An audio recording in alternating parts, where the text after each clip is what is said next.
जम्मू को कश्मीर से अलग करके एक अलग राज्य बनाने की राजनीति कुछ दिनों से बहुत ज़्यादा चर्चा में है। वहीं पे मीडिया से बात करते हुए नेशनल कॉन्फ्रेंस के एमपी आगा सैयद रहुल्ला ने इसके ऊपर तीखे अल्फाजों में निंदा की। उन्होंने कहा कि मैं बिल्कुल नहीं चाहूँगा कि जम्मू कभी भी कश्मीर से अलग हो जाए और एक राज्य बन जाए। उन्होंने कहा कि ये आवाज़ जम्मू की नहीं है बल्कि आरएसएस की सोच रखने वाले कुछ गिने चुने लोगों की है, जो जम्मू के रिप्रेजेंटेटिव बने हुए हैं और चाहते हैं कि जम्मू को एक बाउंड्री में बंद कर दिया जाए, यानी धर्म और कल्चर को एक बाउंड्री लगा के वहाँ पे उसको फुल स्टॉप लगा दिया जाए। उन्होंने कहा जम्मू कश्मीर हमेशा से एक पहचान रहा है और हमेशा एक पहचान रहेगा। जम्मू कश्मीर के अंदर डोगरे, कश्मीरी मुसलमान, पहाड़ी, गुज्जर, हिंदू, मुसलमान हर कोई आता है। जम्मू सिर्फ जम्मू नहीं है, जम्मू के अंदर पीर पंजाल का एरिया हो, चिनाब वैली हो, डोडा किश्तवाड़ हो, पुंछ राजौरी हो या उधमपुर या कठुआ हो, ये सब कुछ जम्मू के अंदर आता है और जम्मू की तस्वीर को दिखाता है।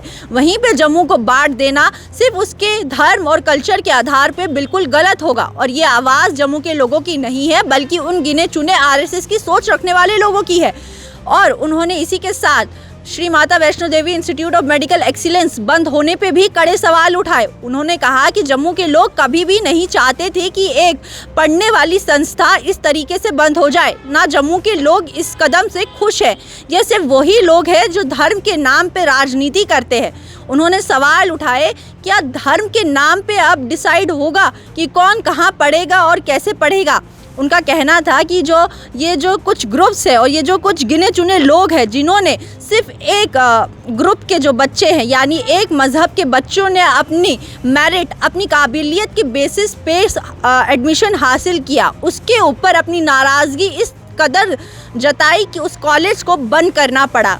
तो उन्होंने यही कहा कि ओवरऑल उनका यही कहना था कि जो आज बोल रहे हैं कि जम्मू चाहता है कि कॉलेज बंद हो जाए, जम्मू चाहता है कि जम्मू कश्मीर से अलग हो जाए, तो ये बिल्कुल गलत है। जम्मू या जम्मू के लोग नहीं चाहते, ये सिर्फ वो गिने चुने आरएसएस की सोच रखने वाले लोग हैं जो धर्म की राजनीति करते हैं और हर चीज़ का बंटवारा धर्म के नाम पे करना चाहते हैं, चाहे वो पढ़ने की संस्था हो, चाहे वो एक शहर क्यों ना हो। वो चाहते हैं कि हर चीज़ में धर्म को लाया जाए, धर्म के नाम पे उसका बंटवारा किया जाए। लेकिन ये बात साफ है कि जम्मू कश्मीर और लद्दाख हमेशा से अपने कल्चर के लिए, अपने पहचान के लिए जाना जाता है।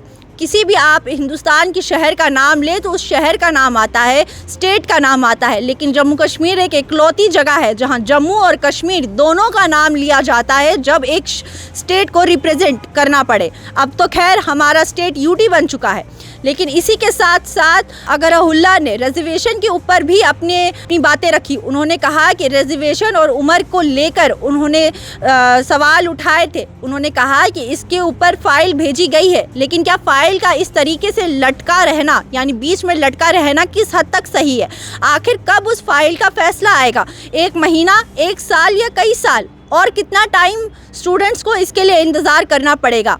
उसी के बाद उन्होंने बिजली के ऊपर भी अपनी आवाज़ उठाई। उन्होंने कहा कि आज जब मैनिफेस्टो में ये वादा किया गया था कि गरीबों को सस्ती बिजली मिलेगी, वहीं पे आज के दिन ये देखा जा रहा है कि गरीब लोगों को बिजली के बिल महंगे दामों पे भरने पड़ रहे हैं। उन्होंने कहा कि अपनी सरकार को घेरते हुए उन्होंने कहा कि क्या हुआ उन वादों का जो मैनिफेस्टो में किए गए थे, वो क्यों नहीं अभी तक पूरे किए गए? तो अगर रहुल्ला ने मीडिया से बात करते हुए बड़े सारे तीखे सवाल उठाए और एक खतरनाक जवाब देते हुए कुछ लोगों के मुंह भी बंद करवाए। अभी के लिए फ़िलहाल दीजिए हमें इजाज़त। बाकी लेटेस्ट अपडेट के लिए देखते रहिए न्यूज़ इंसाइडर 24/7।